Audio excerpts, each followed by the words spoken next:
Assalamualaikum warahmatullahi wabarakatuh. Hai Sobat Horor, kali ini aku bakal bawain cerita dari cerita_setan yang berjudul Gunung Arjuna. Nggak usah basa-basi lagi, langsung aja kita mulai. Gunung Arjuna. Cerita awal tahun 2016. Toby Adam dan 6 teman pendaki yang mengalami kejadian mistis selama pendakian di Gunung Arjuna. Sebuah cerita dari cerita_setan, based on true story. Kejadian ini dialami oleh Toby Adam dan 6 pendaki di tahun 2016. Sebelumnya kenalin dulu, namaku Toby Adam. Aku kerja sebagai DJ di salah satu kota di Kalimantan. Dan inilah kisahku. Aku punya hobi naik gunung.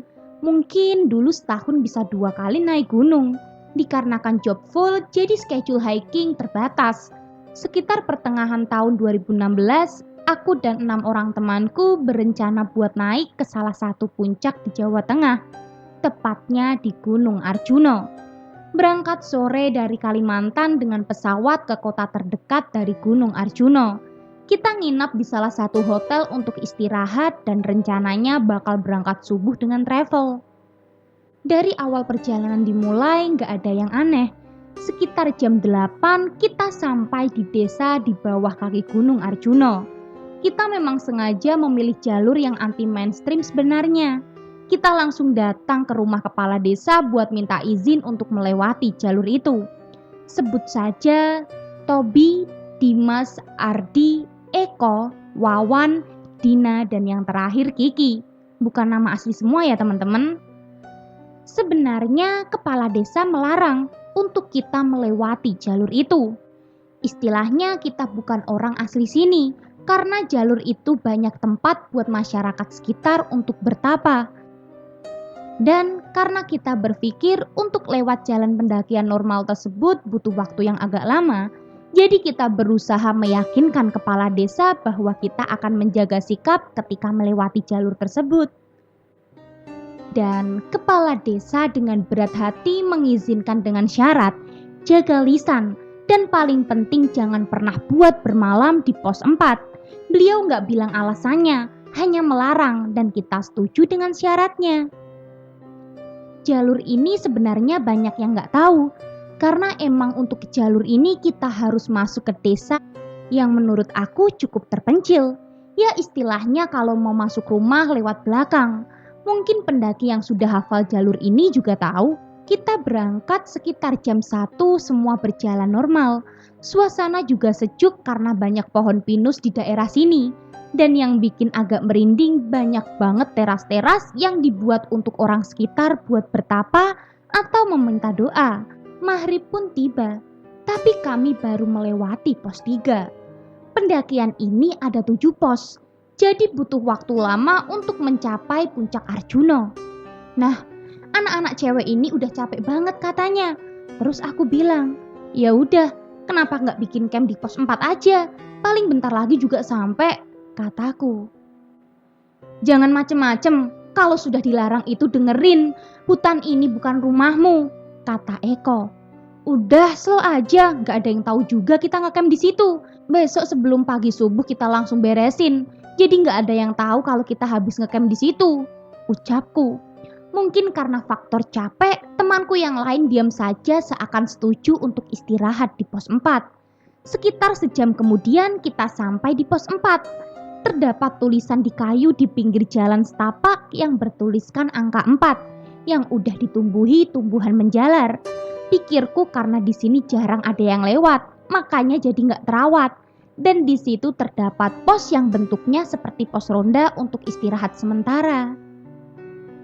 Sedangkan di belakang pos itu ada lapangan yang cukup luas dan bersih. Nah, mantap tempatnya. Luas gini, masa nggak boleh ngecamp di sini? Ucapku.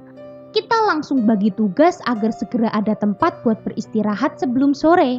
Aku inget banget, pas lagi asyik nyanyi-nyanyi di depan api tepat jam 9 malam, muncul seseorang paruh baya dari jalan setapak. Orang itu berjenggot putih dengan baju batik dan celana hitam gantung dan bawa parang. Sontak aku kaget dong.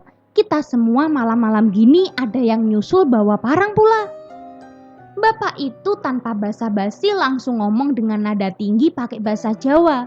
Karena aku ada turunan Jawa jadi agak paham.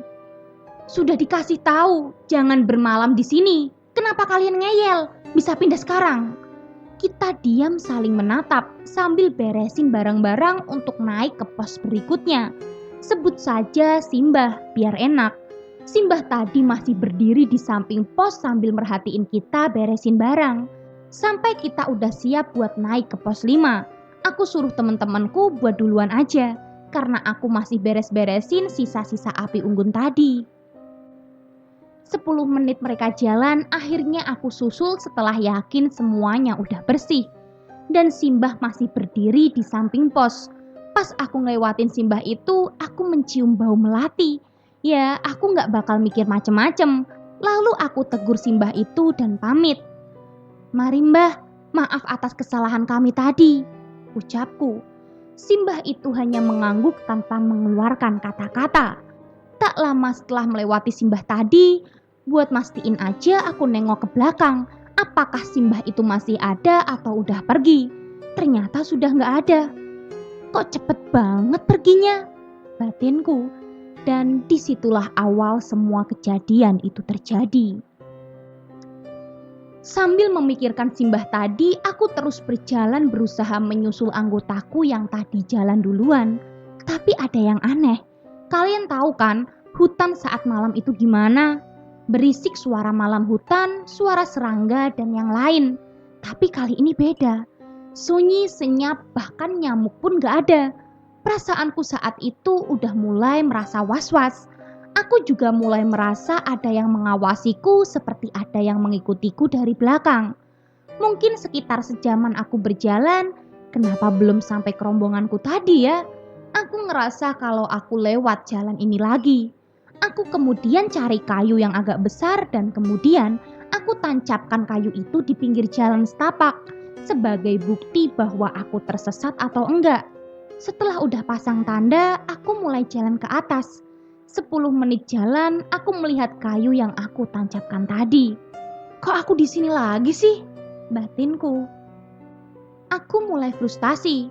Aku berpikir mungkin sebaiknya aku turun saja. Dan hasilnya sudah jelas. Aku kembali ke tempat tanda kayuku tadi. Aku coba ke kanan berusaha masuk hutan. Tetap hasilnya sama.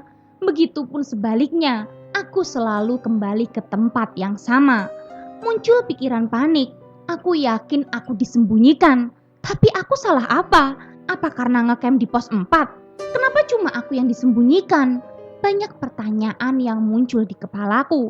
Aku putus asa dan lelah karena bolak-balik gak nemuin jalan. Aku duduk tepat di samping tanda kayuku.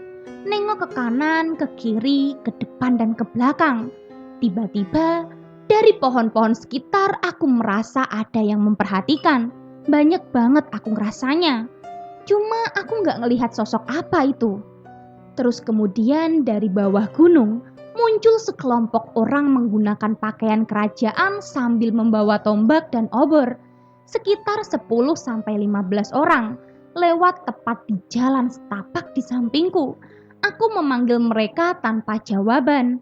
Mereka berhenti kemudian menoleh terus jalan lagi. Apa aku udah mati? Tapi siapa mereka?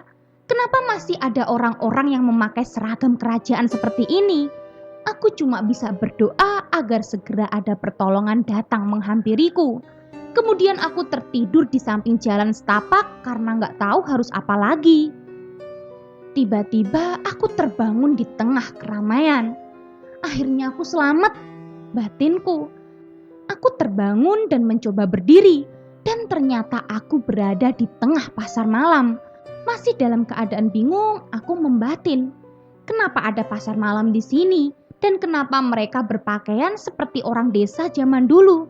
Muka mereka pucat semua tanpa ekspresi.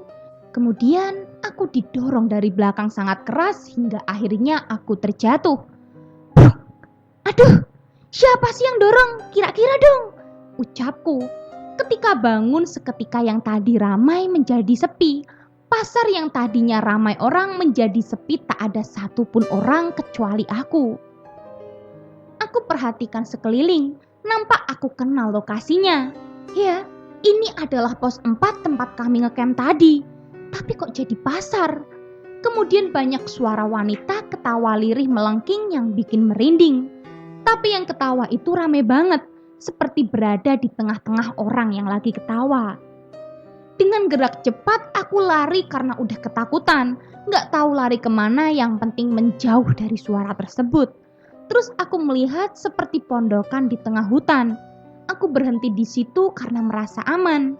Kemudian aku mendengar suara besar dan berat yang membuat aku gemetaran. "Kamu gak bisa pulang." Terdengar suara dinding pondok dari belakang seperti ada yang mendorongnya. Rame banget yang dorong sampai berasa mau roboh. Mereka berusaha mendorong dinding pondok sambil ketawa kecekikikan. Sontak aku lari keluar pondok. Bodohnya kenapa harus noleh? Di samping pondok itu banyak makhluk yang di luar logika manusia. Bukan setan seperti yang kita tahu. Lebih ke persilangan manusia sama binatang. Makin gemetaran semua badan sambil lari sampai akhirnya kembali ke jalan setapak, tempat tanda kayuku tadi. Aku duduk sambil nangis putus asa. Tiba-tiba muncul sosok Simbah-Simbah berbadan ular besar banget turun dari pohon. Ternyata itu adalah Simbah yang menegur waktu ngecamp di pos 4 tadi. Aku mematung tanpa bisa berkata apapun. Lepas semua badanku. Dia perlahan melilit badanku sampai gak bisa bernafas. Aku pasrah. Aku gak punya ilmu agama sedikit pun, cuma bisa pasrah. Yang ku ingat aku kehabisan nafas dan pingsan. Tiba-tiba aku terbangun masih di tanda kayu tadi. Ada nenek-nenek yang menghampiriku dan berkata seperti ini. "Kalau dikasih tahu orang tua itu nurut, jangan ngebantah. Tempatmu mendirikan kemah sama temanmu tadi itu pasar goib. Sudah dikasih tahu malah berkata tidak sopan. Simbah lihat kamu seperti mirip cucuku. Aku bakal bantu kamu keluar dari sini. Ingat, ini bukan rumahmu. Jaga lisan dan sikapmu. Pergilah, kamu cari sumber air, kemudian kamu berwudu, lalu pergi tidur di sini." Aku hanya mengangguk pasrah. Kemudian ada suara dari kiriku. Aku menoleh ke kiri, tiba-tiba nenek itu udah gak ada. Gak tahu kenapa tiba-tiba aku mendengar suara percikan air. Ada sungai kecil mirip parit di belakang pohon besar. Aku langsung wudhu di sana, kemudian balik ke jalan setapak dan berusaha memejamkan mata. Akhirnya aku tertidur. Belum lama aku tidur, aku merasakan ada yang membangunkanku. Benar saja, saat aku bangun sudah banyak warga dan 6 orang temanku yang ternyata sudah 3 hari mencariku. Malam yang kurasakan singkat ternyata sudah 3 hari. Mereka menemukanku tidur di samping jalan setapak. Padahal mereka naik turun gunung lewat situ tanpa ada yang lihat aku. Baru sore ini ketika mereka mau turun, barulah mereka melihat aku tidur di samping jalan. Alhamdulillah aku selamat. Saran buat teman-teman, khususnya bagi pendaki, untuk selalu jaga lisan dan sikap kalian. Percaya atau enggak, tetap saling menghormati. Karena kita semua hidup berdampingan. Selesai. Gimana sobat horor? Dari cerita ini banyak pembelajaran yang bisa kita petik. Khususnya apabila kita berada di tempat-tempat yang masih keramat. Jaga lisan dan perbuatan. Kalau gitu tunggu cerita-cerita menarik lainnya dan jangan lupa nyalakan lonceng notifikasinya. Bye!